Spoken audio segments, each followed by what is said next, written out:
Hello student, आज आप देखते हैं क्लास 9th में सब्जेक्ट मैथ। आपका प्रश्नावली आपकी है कौन सी 4.1 और उसका क्वेश्चन नंबर है 3 कि एक पिता अपने पुत्र से कहता है कि मेरी उम्र तुम्हारी उम्र के 3 गुने से 5 वर्ष अधिक है। कह रहा पिता के कथन को दो चरों वाले रैखिक समीकरण रूप में व्यक्त करना है। हल नहीं करना है, सिर्फ दो चर वाला रैखिक समीकरण बनाना है। तो मान लेते हैं कि माना पिता की उम्र x वर्ष तथा उसके पुत्र की उम्र y वर्ष। अब लिखेंगे प्रश्न से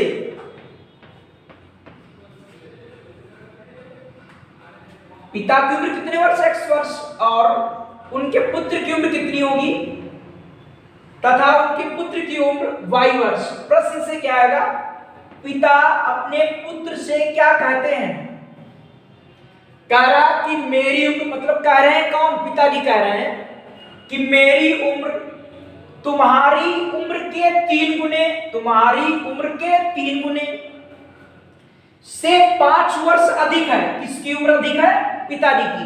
क्या करें बराबर, इधर 5 जोड़ दीजिए तभी बराबर आएगा। भाई पिताजी क्या कह रहे हैं अपने पुत्र से, पिताजी कहते हैं कि मेरी उम्र तुम्हारी उम्र के 3 गुने से 5 वर्ष अधिक है। तो इसका कर दिया 3 गुना तो भी 5 वर्ष अधिक है। बराबर करने के लिए 5 इसमें जोड़ेंगे तो आपका आएगा x माइनस 3y और बराबर आएगा 5। ये बन जाती दो चर में रैखिक समीकरण। आप इसको ऐसे लिख दो या ऐसे लिख सकते हो, x माइनस 3y माइनस 5 बराबर 0। ये बन गई आपकी दो चर में रैखिक समीकरण। देखते हैं चौथा क्वेश्चन। मोहन एक पुस्तक विक्रेता को 50 रुपए देकर कहता है कि सभी रुपयों के पेन व पेंसिल दे दो। पुस्तक विक्रेता उससे कहता है कि 50 रुपए में 3 पेन और 4 पेंसिलें ही आ सकती हैं। पेन की कीमत को x रुपए, पेंसिल की कीमत को y रुपए मानते हुए विक्रेता के कथन को दो चरों वाले रैखिक समीकरण में व्यक्त कीजिए।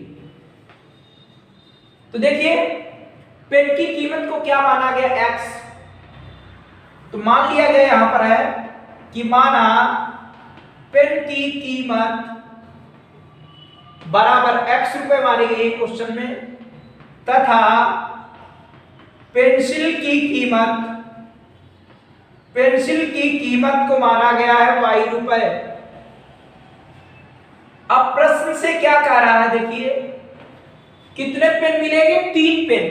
तो एक पेन, ये एक पेन है, एक पेन और एक पेंसिल की कीमत, तो 3 पे एक पेन की कीमत x रुपए है, तो 3 पेन की कितनी आएगी, 3 गुणे x, या x गुणे 3, तो क्या आएगा 3x। एक पेंसिल की कीमत y रुपए है, तो 4 पेंसिल की कीमत y गुणे 4 अर्थात 4y और बराबर कितने रुपए, 50 रुपए। 50 रुपए में उसे 3 पेन और 4 पेंसिलें मिली, तो आप इसको लिखोगे 3x प्लस 4y माइनस 50 बराबर 0। ये बन गई आपकी दो चर में रैखिक समीकरण। इसको हल नहीं करना, ठीक बात सबको सुनना। दो चर में रैखिक समीकरण पूछ रहा था, तो दो चर में रैखिक समीकरण इससे निकल आया। अब देखते हैं प्रश्नावली 4.2 और उसका क्वेश्चन नंबर 1। जांच कीजिए क्या ये समीकरण का हल है। तो आप क्या करेंगे, जो मान इस समीकरण को संतुष्ट कर देंगे वही हल होंगे, ठीक। और अगर नहीं संतुष्ट करेंगे तो हल नहीं होगा। देखिए कैसे सॉल्व करेंगे कि आपके समीकरण क्या है, ठीक। इसमें रख दीजिएगा, आप क्या रख देंगे, x बराबर 2, x बराबर रख देंगे 2 और y बराबर रख देंगे 2, बराबर आना चाहिए। तो 2 माइनस 4 बराबर 2 आया, -2 बराबर 2, और जबकि बराबर होता नहीं, ठीक। तो लिख देंगे अतः ये जो मान है वो समीकरण का हल नहीं है। ठीक, बात सबको कंफर्म है कि नहीं? या आप इसमें LHS ले लीजिएगा और RHS के बराबर आना चाहिए तो हल है, और नहीं आता तो नहीं है। ठीक है, ऐसा कर सकते हो। तो नीचे लिखोगे अतः x बराबर 2, y बराबर 2 समीकरण x माइनस 2y बराबर 2 का हल नहीं है, का हल नहीं है। जांच कीजिए क्या x बराबर 3 y बराबर -2 समीकरण का हल है। तो देखिए समीकरण आपकी क्या लिखी, तो देखते हैं समीकरण क्या लिखेंगे। 3x अर्थात 3x प्लस 7y बराबर 14। आप लिखिए इसमें x बराबर क्या 3 और y बराबर क्या आपका है -2, इसमें रख दीजिएगा। तो x बराबर आपका कितना है 3 और y बराबर कितना है आपका 2 बराबर आपका है 14। तो 3 दिया हो गया 9 और 4 दूनी हो गया 8 बराबर 14, घटाने पर आएगा 1 बराबर आपका 14 नहीं है। ठीक भाई, 1 बराबर कभी 14 आएगा? नहीं आएगा। तो लिख दोगे इसमें भी अतः x बराबर 3 y बराबर -2 समीकरण का हल नहीं है। ठीक, ध्यान दीजिएगा, अगर आप इस तरीके से नहीं करना चाहते हो तो आप इसमें से ले लेंगे LHS में रखकर मान देख देंगे और RHS के बराबर नहीं आ रहा तो समीकरण का हल नहीं है। आप चाहे इस तरीके से कर सकते हो या आप LHS ले लीजिएगा, LHS में मान रख दीजिए और RHS के बराबर नहीं आएगा तो समीकरण का हल नहीं होगा। अगर बराबर आ जाएगा तो समीकरण का हल हो जाएगा। क्वेश्चन नंबर आपका 3, कि निम्नलिखित विकल्पों में कौन सा विकल्प सत्य है और क्यों है। कह रहा ये समीकरण दिए है, कह रहा एक अद्वितीय हल है। अद्वितीय मतलब यूनिक, केवल एक ही हल, इसके सिवा और कोई हल नहीं। अगला केवल 2 हल है। अपरिमित रूप से अनेक हल है। तो इसमें कौन सा ऑप्शन आपका कह रहा सही है? ठीक, इसमें क्या, तो देखिए इसमें जो है आएगा आपका अपरिमित रूप से अनेक हल। क्यों ऐसा होगा? देखिए भाई, यूनिक मतलब इसका कोई एक हल तो हो नहीं सकता। क्यों? आप एक टेबल बनाकर ऐसे देख लीजिए, यहां पर x और y, बताइए भैया x का मान रख दीजिए आप 0 आ जाएगा, हो जाएगा 0, y का मान आ गया 5। आप x का मान लिख दो 1 तो y का मान आ गया कितना 8।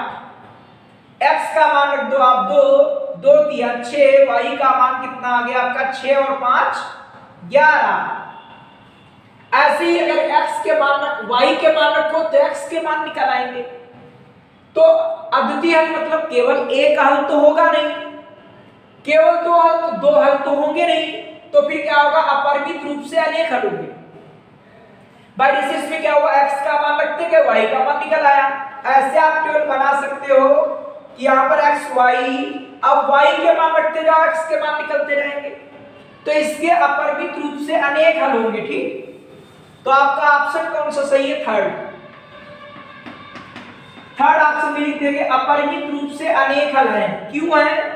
यहां लिखेंगे क्योंकि x के प्रत्येक मान के लिए, भाई x का मान रखा था कि नहीं यहां पर, x के प्रत्येक मान के लिए y के संगत मान प्राप्त होते हैं। संगत मान प्राप्त होते हैं और x के प्रत्येक मान के लिए y के संगत मान प्राप्त होते हैं। अगर इसमें y रखें तो x के संगत मान प्राप्त होंगे और y के प्रत्येक मान के लिए, y के प्रत्येक मान के लिए अगर y का मान इसमें रखा जाए तो x के संगत मान आएंगे उसी के संगत, और y के प्रत्येक मान के लिए x के संगत मान प्राप्त होंगे, संगत मान प्राप्त होंगे। तो इस तरीके से आपको रीजन मिल गया होगा, ठीक, कि क्यों सत्य है, क्योंकि x के प्रत्येक मान के लिए y के संगत मान होते हैं या होंगे, और y के प्रत्येक मान के लिए x के संगत मान होंगे, ठीक।